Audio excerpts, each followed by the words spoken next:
Global Reboot was created as countries and economies emerged from the pandemic.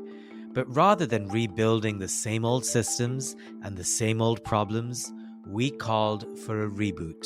I'm your host, Ravi Agrawal, Foreign Policy's Editor-in-Chief. Here on Global Reboot, I sit with some of the smartest thinkers and doers around, and we push for solutions. This season, we're looking at resetting the US-China relationship, dealing with the rise of AI, preserving our oceans, and much more. Check out Global Reboot in partnership with the Doha Forum, wherever you get your podcasts. You're listening to One Decision, the show that looks at the choices made that shape our world. I'm your host, Julia McFarlane. If you're Vladimir Putin, the list of things that cause you eternal headaches is probably very long, but somewhere near the top of that list is probably an oddly named investigative consortium known as Bellingcat. Back in 2014, British blogger Elliot Higgins, then known by most of the world as Brown Moses, his Twitter pseudonym at the time, was following the Syrian civil war in all its horror. Much of what was happening on the ground is being recorded and published almost in real time by activists, rebels, residents, and soldiers. Higgins, along with a few of his self-confessed internet nerds, began to catalogue data and evidence of crimes, the use of various munitions, the areas impacted, and any identifying information that gave a picture of what was happening. As the work they carried out garnered more attention and recognition, they organised, and thus Bellingcat was born. They expanded the scope of their data collection, harvesting publicly available information, satellite data, telephone directories, plane data. Soon they were getting help from whistleblowers about plane manifests. And before long, Bellingcat's work was being cited as key evidence in some of the highest courts in the land. Higgins now describes his motley crew of investigators as the Kremlin's biggest nightmare. Their work got a boost with the arrival of Christo Grozev, a Bulgarian journalist who brought with him a wealth of experience in chasing corruption and criminality across Europe.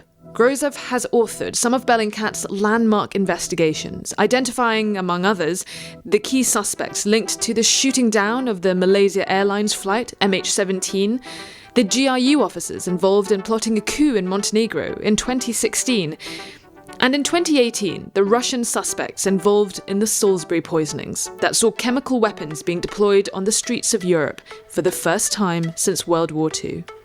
My co-host Sir Richard Dearlove and I caught up with Christo recently to chat about how we are in a new age of open source intelligence gathering and what the pitfalls are in this emerging field. Christo, welcome so much to the podcast. Happy New Year to you. And you begin 2023 with the news a couple of weeks ago that the Russians have put you on their most wanted list, according to the Interior Ministry. A rather dubious honour, no doubt. Congratulations, if that's the right word. What exactly are you wanted for, according to the Russians? Happy New Year to you, and I have no idea. The Russians are not telling anyone what I'm wanting on. The Bulgarian government actually asked the Russian ambassador to Sofia, because I'm still a Bulgarian citizen, for an explanation. And the ambassador said, we have no idea. It will take a while to find out what he's charged with. But for now, we just want to say to Mr. Grozev, don't come to Russia. We don't want you there. I mean, that's quite polite considering the Russians are advising you to stay away. I don't think they've given quite the same advance notice to other critics of the Putin regime. I have been a Twitter fan of yours for a really long time, even back in the days before you joined Bellingcat. Did you describe yourself as a Russian troll hunter in your spare time back in those days? That was true. Yeah, I think I was looking for creme trolls. I think I invented the term before it was cool. Yeah, happy days. I want to start off by asking you, you spoke on a podcast recently, on the True Spies podcast, N is for Novichok. You said Russia is a very online society and it's a very corrupt one as well. And the two of these things together result in a lot of data being traded. A lot of the work that you do for Bellingcat is work that's sort of derived from, you wade through a lot of these databases where a lot of information, a lot of personal data in Russia are freely bought on black markets. And in that podcast, you said that by 2018, when the Skripal incident happened, you had already amassed this collection of more than 500 databases containing telephone data, car ownership data, passport data, residential data. I mean, to many of our listeners, it might sound quite mad that this sort of thing is not protected by law in Russia. Well, I would add a third component that is particularly useful and prevalent in Russia. It is the obsession of the government traditionally with monitoring in a centralized way all of their citizens. So it's a centralized data storing of every single piece of everybody's life.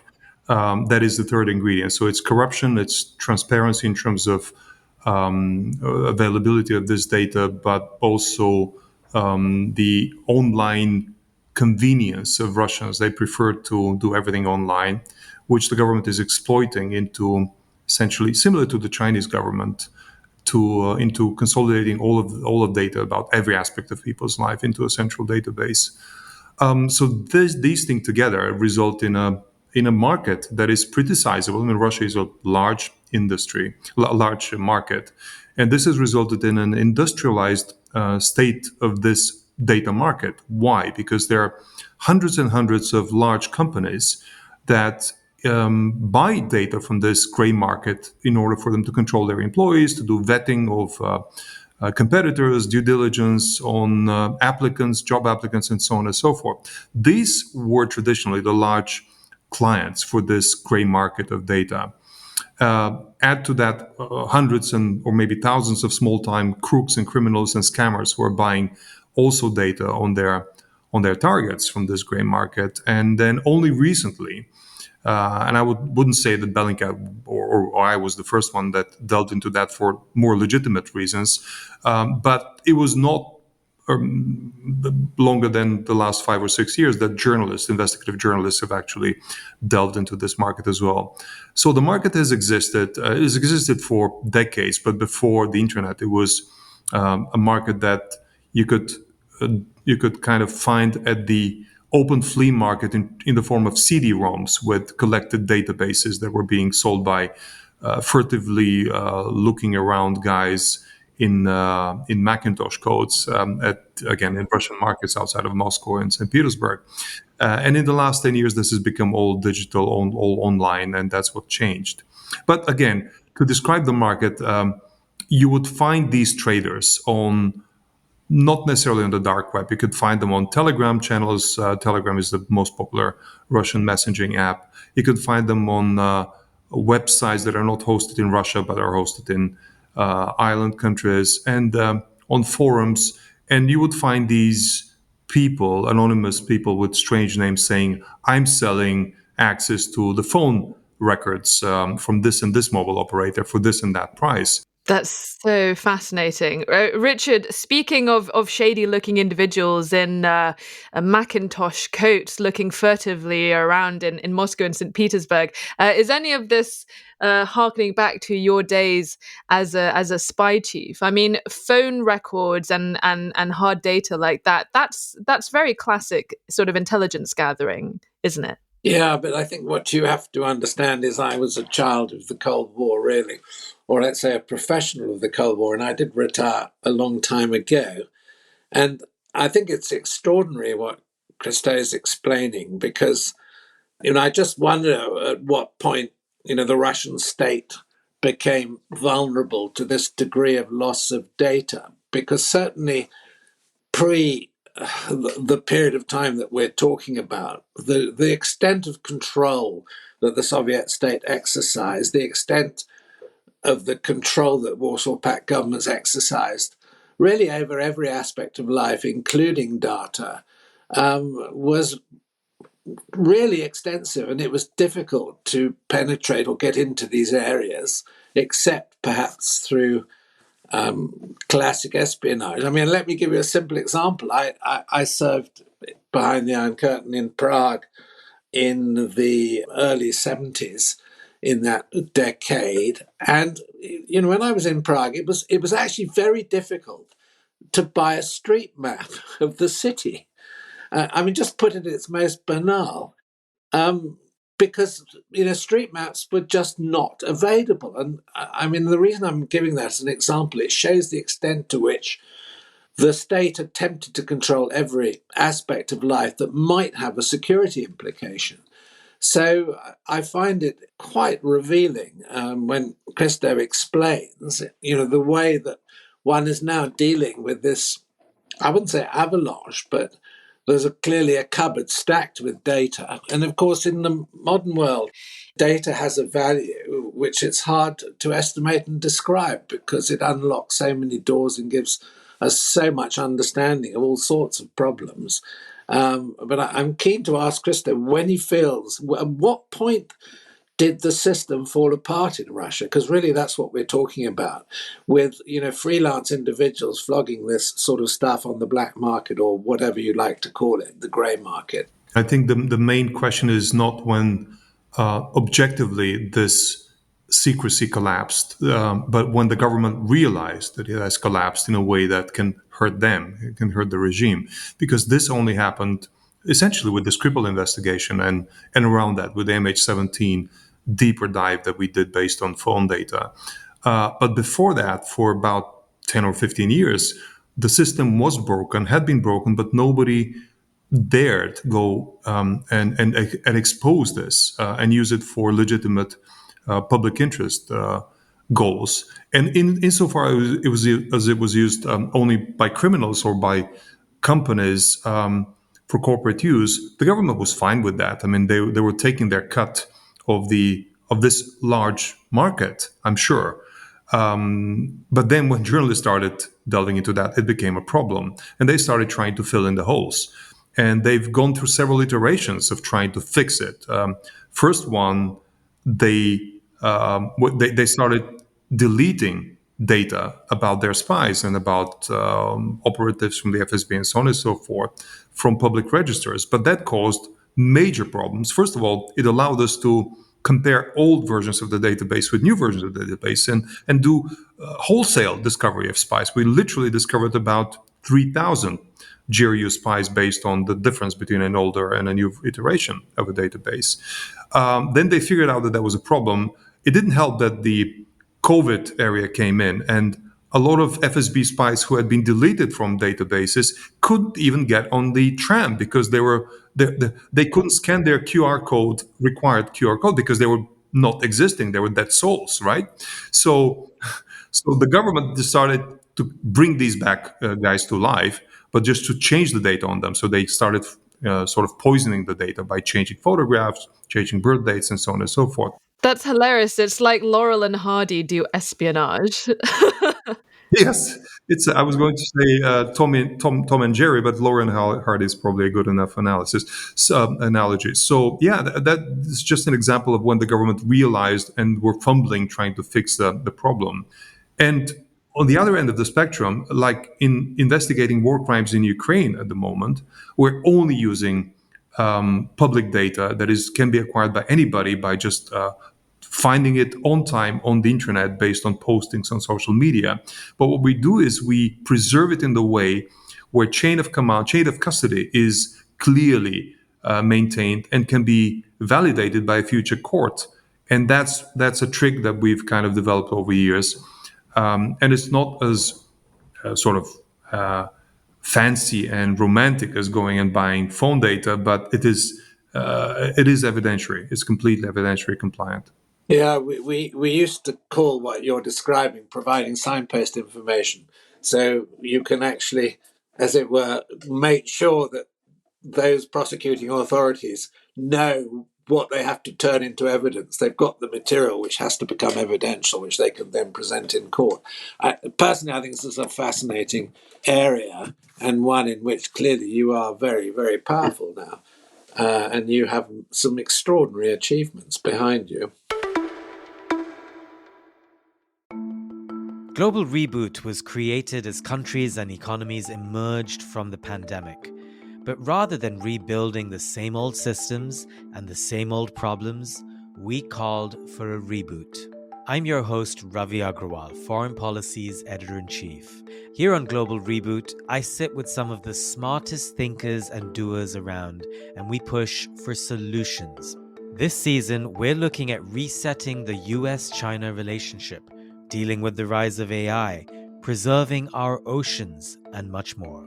Check out Global Reboot in partnership with the Doha Forum, wherever you get your podcasts. Christo, people like you who are shining a light and revealing a lot of what is going on, a lot of the activities of the GRU and some of the Russians' involvement in a lot of international tragedies. One of which was the MH17 Malaysia Airlines flight, which left the Netherlands in July 2014 and then was downed by a surface-to-air missile all those years ago. And that was one of, I think, your earlier investigations for Bellingcat. I remember that day particularly very well because I was working in a major newsroom at the time, and it was perhaps a week or several weeks after that incident. A lot of photos had popped up on social media of that BUK missile on Instagram and on Twitter. And some of those photos allegedly painted this journey from Russia to occupied eastern Ukraine. And I remember also very clearly, almost immediately, all international airlines boycotted Ukrainian airspace because of that attack, and they continued to do that for months and months afterwards. Christo, were you working with Bellingcat at that point? I mean, what do you remember of that day that the crash happened, and how did the investigation that you carried out for Bellingcat begin? Well, that was the day that I actually changed my life, because before that I was just a media investor who occasionally blogged on disinformation issues. But on that day, I was at my summer house in Bulgaria with my kids, and this happened. And I decided to focus initially on whether or not the early intercepts that were published by the Ukrainian Secret Service, by the SBU, were authentic or not, because they were, I mean, they immediately published intercepts of people, Russian mercenaries, Russian officers talking about shooting down a plane. And I, like many others, thought, well, this can't be true. This is too good to be real. This must be faked. So actually, I spent the next few days trying to ascertain whether these were real or fake recordings. And I even picked up the phone and called one of the numbers that had been shown on these intercepts on YouTube, published by the SBU. And I was able to talk to one of the Russian mercenaries who actually confirmed that, yes, his voice had been on the tape, but he didn't mean that they shot down a plane. He came up with some alternative explanation. So I realized that these are real. In parallel, the fledgling Bellingcat team at the time I was not a part of had started gathering the photographs of soldiers posting selfies in front of weapons that could have shot down MH17.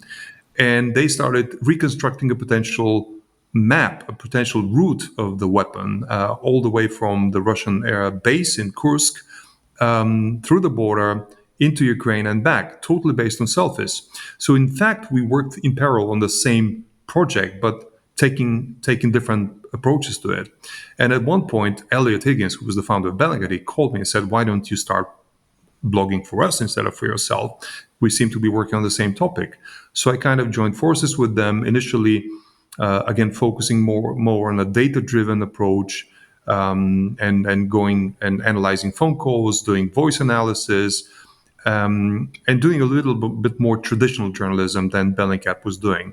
And at one point, I just joined the team and started working with them full time. That's incredible. Richard, would your life, as the head of an intelligence organization, would your life have been made any easier if Russian hostiles and soldiers posted selfies of what they were up to and showing their location and where they were at? Well, I think it's an indication of how the technology that we now all have in our pockets has, changed the world of intelligence. I mean, it's not just social media and the fact that we all carry our own powerful personal computers. It's the vulnerability of communications. It's the extent to which data is collected. I mean, the whole scenario has shifted and changed at such speed. I mean, I would be very interested to hear, Christo's sort of insights into the fundamental way that the information gathering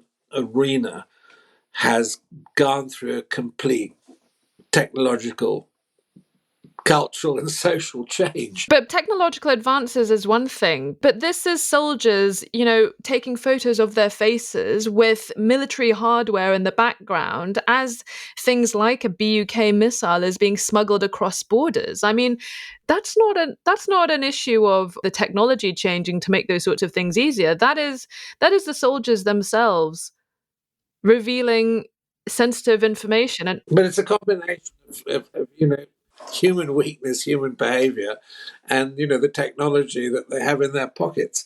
In the past, these sorts of things would have been quite impossible. I mean, I often say, if you think back to the world in which I was a young man, in which I was brought up, in the UK, there was something called the General Post Office. I mean, the General Post Office had a complete monopoly on all communications, private and public. I mean, there was no other way to communicate with anybody. And the two worlds are almost unimaginable. And I mean, I won't go into detail, but for example, I used to professionally travel around the world as a different person. That is no longer possible for reasons which are completely obvious now. You can't, pick up a different passport and set off on a trip as a different person because it doesn't work any longer for reasons that we all understand. And Christo would understand that better than anybody. Well, actually, that leads me on very nicely to a question I have for you, Christo, and that is about the curious case of Sergei Skripal. And that was a story that I spent a lot of time covering for ABC in Salsbury, and that was back in 2018. And it was that very issue of fake passports that really sort of set off your investigation into those two Russians who were announced as suspects by the British government. They released these two very blurry CCTV pictures of these two Russian guys who had landed in London and who had traveled to Salisbury twice on the days around March when Sergei Skripal and his daughter Yulia were initially found slumped on that park bench in the centre of Salisbury.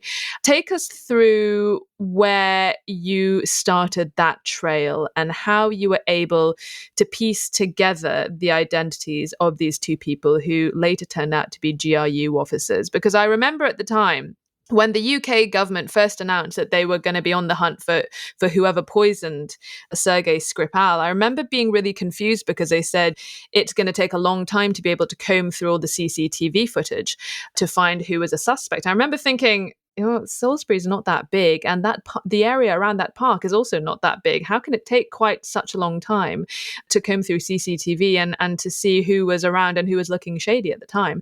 But actually, you guys managed to pick this up pretty quickly. We had two photographs and two clearly fake names. As the British police announced the names, they said, we don't believe these are the real names, Ruslan Boshirov and Alexander Petrov. And here are the photographs. And that's all we had to go on. But they also announced the approximate times of arrival of these gentlemen from Russia to Heathrow and back. And we had, by that time, we knew that we could get the plane manifests of all the passengers on all the flights that flew on those days into London and back. So we got, I think, 4 different flights, lists of passengers, and we found matching names for these two gentlemen, Alexander Petrov and Boshirov. And then we noticed that their passport numbers on which they flew were almost consecutive. There were, I think, 3 or 4 different numbers between the two passport numbers. So we thought, okay, well, this is odd. Either these are very close people that went to the passport office on the same day and got the passports at the same time, or we are observing a very curious operational blunder, and passports are issued consecutively to spies. Well, we have only one way to find out. Let's find out if these are real people. So we got the names and the birth dates and the passport number, and acquired passport files, passport record dossiers from the Russian black market for each of them. And we found that these were not usual passport files. If I get your file, if you're a Russian citizen, Julia, I would see all of the previous passports that had been issued to you in a sequence. I would see photographs from previous passports and so on and so forth. These guys had different passport files. They had only one passport issued. It was issued in 2009, and they had only one photograph there of an adult 30-something-year-old person. So it's as if they were born when they were 30. So we knew that these are fake identities. But then we found other clues on these passport files, such as phone numbers, that when they called up, we got somebody from the jury answering and saying, yeah, who are you looking for? And so on and so forth. So it was a complete mess on the Russian side. And this took longer. This took about 2 months for us to find out who they really were. And we went through a very, very sort of a deductive approach of distilling who they might be and then finding the photographs of those other people and then matching them. It would be an hour's podcast to just describe that. Christo, you're leaving out one of my favorite threads from that story, which was that phone number that was tied to those earlier passports, which turned out to be a phone number from the Ministry of Defense. When other journalists made the same calls as you guys did in trying to ascertain who these people were, the Russian Ministry of Defense cottoned on to the fact that there was this leak and journalists were getting in on these officers' identity. They started picking up the phone and saying that actually, hello, this is the flea market and things like that. The flea market, literally, yes. I didn't believe when I read this on Novaya Gazeta, and I called and I got the flea market guy. Yep. Probably the same guy who was selling data 10 years earlier.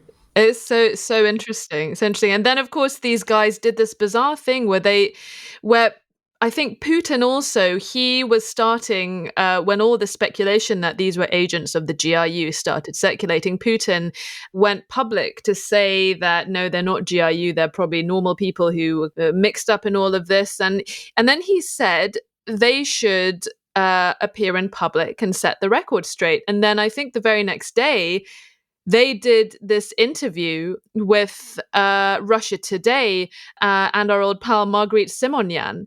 They said that they were on holiday and they were so desperate to see that famous Salsbury spire, having been told all about it by their friends. I mean, that was an extraordinary interview, wasn't it? I mean, what did you make of that? Julia, this was the interview that actually made me focus on this investigation, because I watched it, I had followed the story, but I wasn't fully devoted to this investigation until I saw this interview, and I thought, okay, they can't be that bad.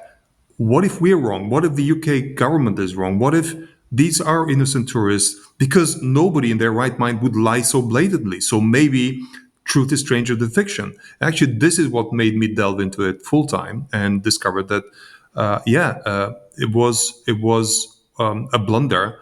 And it was probably triggered by that statement from Putin that you mentioned. He was at some forum in St. Petersburg where somebody sort of blindsided him with the question, what about these guys that are accused by the UK? And he said, well, they're innocent tourists and they should come out and say it themselves. And this must have been the trigger for that stupid interview. But just one small thing here that I remember is I had to present actually the identity of the second of the two. I think it was the Alexander Petrov, who turned out to be a medical doctor with experience in chemical weapons, to the British Parliament. And we needed to really be sure that we're not making a mistake by identifying him as Mishkin, the doctor.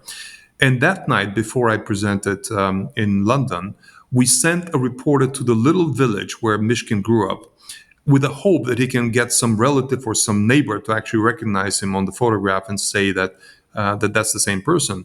And in fact, they found not only neighbors and relatives who said, yeah, that's him, but they said, oh, that's him. And we've seen a photo of him with President Putin giving him a Hero of Russia award because he did so many things for the state. So we had complete validation from some neighbors in a small village before we presented to Parliament. I mean, like Christo, I think one has to be struck by the incompetence of the GRU. But I would also suggest that the GRU have a sort of slightly cowboy attitude towards a lot of that operational activity. And if you compare it with the other Russian intelligence service, the SVR, I would expect a much higher degree of professionalism. I was going to ask you, Richard, how do the good folks of the SVR and the FSB feel when these guys in the GRU, who are essentially the Chuckle brothers of the espionage world in Russia, keep getting on the news for these kinds of clumsy exploits? Well, I can't claim any profound insights, but I can imagine that there are SVR officers who've got steam coming out of their ears when they see what the GRU has been up to, because the fact is that both services will get blamed for being incompetent, whereas the SVR, when it was top quality, really was top quality in the way that it ran its operation. Well, the very fact that we haven't published much on SVR operation validates your assessment. It hasn't changed. I think the SVR is still much better. They're playing a longer game, but also they don't have to be as kinetic as the GRU are expected to be. So that's what helps them stay under the radar, because they're gathering data, they're gathering intelligence. They rarely kidnap, blow up things, or poison people, correct? The GRU do some pretty odd things, and they are a military service. And under Putin, they've probably become much more aggressive and much more active. So I think Christo is correct. There is a difference between the two. And the SVR has a much, much longer horizon and is much more careful. Not to say they don't make mistakes as well, but they're a different sort of service. The word is, Christo, as well, that Putin relied on intelligence from the FSB in the lead up to the invasion of Ukraine. I mean, I don't have any special insights. This is really hearsay, but hearsay from people who are quite well informed.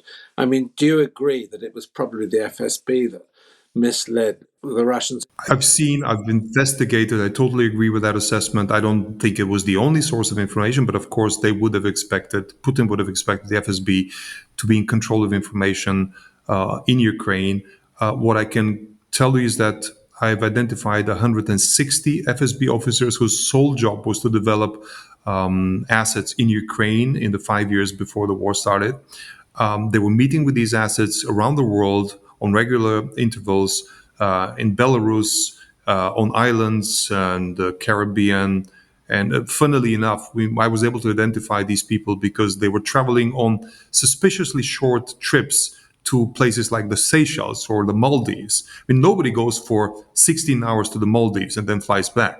But they did, right? Because they had to meet with their vacationing assets from Ukraine there. So these were the people, 160 and maybe more, who had billions of rubles to spend on their assets in Ukraine. And those assets delivered apparently false information, just took the money and gave them nothing. No, it's exactly the same story as I've heard. Christo, last question. I want to ask you about your opinion on what's been going on at Twitter. Bellingcat obviously relies quite heavily on harvesting data on the open web, people posting photos. Having websites and social media platforms like Twitter, like Instagram, is quite crucial to the work that you and your colleagues do. So how did you feel when Elon Musk took over at Twitter and immediately started shaking the company up, axing a lot of the staff, plunging the future of the site into a lot of doubt? I mean, there's a huge amount of digital forensics on the website right now that could, in the future, be key to investigations that you've not even started yet. Data that could prosecute war crimes. Do Twitter and other sites like it, do they need to be safeguarded? Well, absolutely. That was our first concern when Elon decided he's proceeding with the deal. His haphazard decision-making is not something that is conducive to preserving data, as you might imagine. So, in fact, the first thing we did is we archived our own sort of data. And fortunately, everything that we have started investigating, we've logged and archived, so it doesn't depend on it continuing to be on the platform. We were more concerned about something else, which is the potential of Twitter, if it's broken in terms of its self-moderating capability, to become a conduit of very destructive fake news and conspiracy theories. And I'm afraid that that's where we might see it going to. And the other problem, of course, is that with the loss of trust by a lot of its customer base, we're going to be seeing a period of sort of dispersion of important evidentiary data into many different platforms. So we'll have to do a lot more harvesting from different places than the convenient system that Twitter was allowing. But it's a shame what's happening there. That's my opinion. Richard, did you have any thoughts on that? No, not really. I don't personally live in the world of Twitter.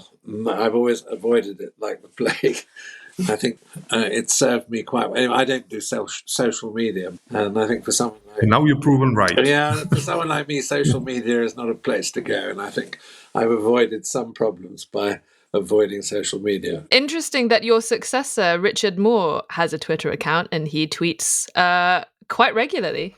Yes, I know, and I'm not going to, as it were, express an opinion. Very diplomatic, very diplomatic.